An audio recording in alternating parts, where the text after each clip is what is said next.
In late October, Benjamin Netanyahu, Prime Minister of Israel, stirred up an international hornet's nest by mentioning the biblical tribe of Amalek, or the Amalekites, in a speech about his enemies.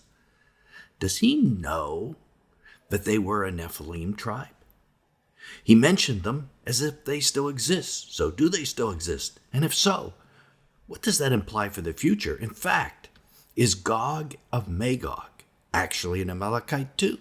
Pretty exciting study today, and one that just doesn't get discussed elsewhere. So first of all, who are these Amalekites? They were an ancient people group that attacked Israel in their distant history. The first encounter of Israel with these Amalekites was when Moses led the Israelites toward the Promised Land, and the stragglers in the Israelite column were attacked by the Amalekites. This is the famous battle where God shared one of his names, "The Lord is my banner," with Israel. However, this isn't the first or the last reference to this group in the Bible, and this is where it gets really interesting. The Amalekites are also mentioned in Psalm 83 as existing in what is likely the modern day. And in Numbers 24, it seems Gog of Magog himself may be an Amalekite. So in this teaching, we're unpacking one of the most incredible concepts most Christians don't even consider. That is there a spiritual element to modern conflicts that even involves the Nephilim? But is this why the media freaked out? Let's bring the conversation into 2023 so we can better understand current events like this one. On Saturday, October 28th, Prime Minister Benjamin Netanyahu, speaking in Hebrew, compared his opponents to Amalek. The world media just exploded in anger.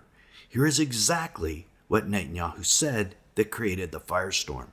"You must remember what Amalek has done to you," says our Holy Bible. And we do remember. Why was this such an inflammatory statement? Well, there are more than 2,300 verses in the Old Testament. The one Netanyahu quoted is one of the most difficult to properly interpret in today's world.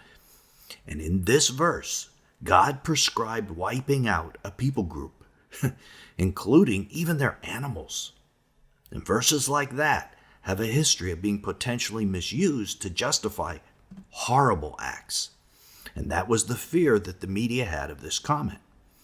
So, are there descendants of Amalek today still alive? Let me ask you, even if there are, will you be able to identify them? No, correct? So let's state up front that the verses that decree acts like this should never be applied to humans in the modern context. But why would a holy God give such a command about a people group even in the past? That hot topic is part of what we're looking at today. So let's start with who the Amalekites were in history and their Nephilim connection. They were a nomadic people who raided and terrorized caravans and other nations round about them by marauding and plundering them for goods, livestock, and to make them their slaves. That's how they made a living. They were banditos, thieves, pirates. You get the idea. Today, most scholars assume the tribe were the descendants of Amalek, who was the grandson of Esau, and that's where they get their name. But that is only partially true. The Amalekites were descended from Amalek, but look at his bloodline. Timnah was the concubine of Eliphaz, Esau's son. She bore Amalek to Eliphaz, Genesis 36:12. Now, anytime the mother of an obscure tribe in the Bible is given, we need to take notice. There's a reason. So why is Timnah mentioned? Well, this channel has determined that Timnah was from a Nephilim tribe. So if you call someone Amalek, you may be inferring that they're not really human, but they're Nephilim, that their genetics are that are part angel and part human. Now, the mainstream media who criticize Netanyahu probably don't know that. And my guess is that Netanyahu doesn't know that either. But we do. And it should influence our thinking on these and other matters. This is Bible teacher Nelson Walters, and we know getting information like this that you just don't get elsewhere is one reason you follow this channel. So hit the like button and have the YouTube algorithm send this out to a wider audience. So, why are the Amalekites Nephilim? The Amalekites were mentioned several generations prior to the birth of Amalek. So obviously the tribe was pre-existing before his time. Their first mention was in Genesis 14:7 as part of the War of the Nine Kings. If you remember, that's the same war where Lot was taken captive and where Abraham rescued him. At that time, the Amalekites were occupying the area of Kadesh Barnea, the same area that they would occupy later in the Bible. The Babylonians called them the Sute, and the Egyptians called them the Situi.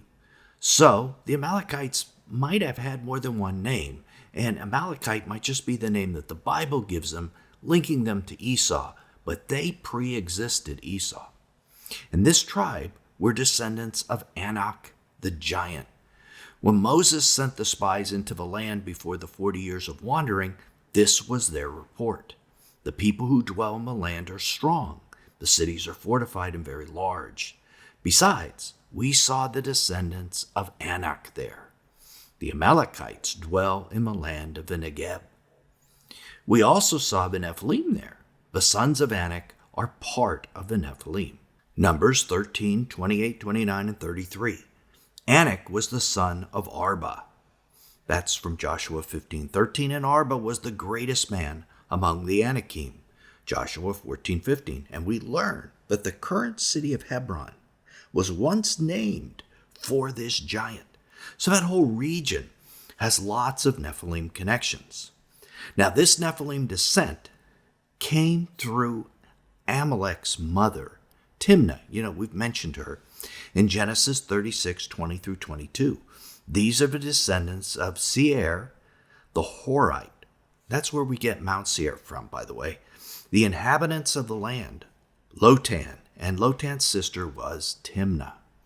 That is Amalek's mother. Now in Genesis 14:6, we learn that these Horites that she comes from were listed among the various clans of giants. So Timnah had Nephilim genes. And while the Hebrews were in Egypt as slaves, the Amalekites were living in southern Israel. After the Exodus, as the Hebrews headed toward Mount Sinai in northern Saudi Arabia, they camped in Rephidim, which was the only oasis in the region. It was situated in the mountains where caravans would bring their cattle in to drink. When the Israelites traveled toward Mount Sinai, they were discovered by the Amalekites who were hiding there, this oasis being a good place to raid unsuspecting travelers. Obviously, reaching Mount Sinai and receiving the covenant and the 10 Commandments was very important. And of course, Satan wanted to stop that, so he used the Amalekites. The battle began with the Amalekites' unprovoked attack against the Israelites. Exodus 17:8. The Bible tells us this attack came against the stragglers, the weak, the elderly, mothers with children, etc., at the back of the Israelite column. Now, Jewish legends, or Midrash, give us more details. The Amalekites, who were fair-skinned, colored their faces with soot and donned Canaanite armor to disguise themselves, to place the blame elsewhere. They also pursued the stragglers of the Israelites and sodomized them, cut off body parts, and killed them, flinging their body parts into the camp of the Israelites. Now remember, this is just part of a Jewish legend, but it is one that the Jews believe, so you can see why they would hate Amalek to this day. And after this, Israel came out to defeat them. This was the first of several conflicts between the Amalekites and Israel, but this one was the famous battle where Moses held his staff above his head, and the Israelites would be winning when he did that, but when he lowered it, they would be losing. So Aaron and Hur held his arms up for the whole day, and the Israelites won. That's why God revealed his name, the Lord is my banner, during this battle.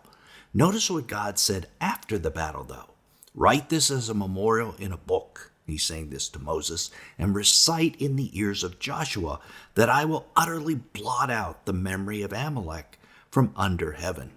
The Lord will have a war with Amalek from generation to generation. Exodus 17:14 through 16. So it is God that's going to blot out Amalek. But that seems to be sometime in the future. As we mentioned, the Amalekites are still existing, as we learn in Psalm 83. And Israel will fight against Amalek throughout its generations. Amalek will be a constant opponent. And there are at least a dozen separate encounters listed in the scriptures. The Amalekites seem to join up with all different various groups and attack Israel anytime they could. So why do some think this blotting out of Amalek is a human task? What Netanyahu seemed to imply, since God says he'll be the one to do it. On the day Samuel crowned Saul as Israel's first king, that was a pretty important day, God commanded King Saul to wipe out every person in Amalek and their animals. It was God's main task for Saul to accomplish. Do not spare them. Put to death men and women, children and infants, cattle and sheep, camels and donkeys. 1 Samuel 15:3. Interestingly, Saul failed his task, and years later, he paid the price. He himself was killed by an Amalekite as a result. Also, Haman, who tried to wipe out the Jews later when they sojourned in Persia, was also an Amalekite. That wouldn't have happened if Saul had been obedient, but Saul was the only human tasked with this. King David, the very next king of Israel after Saul, fought against the Amalekites too, but he wasn't given that task by God.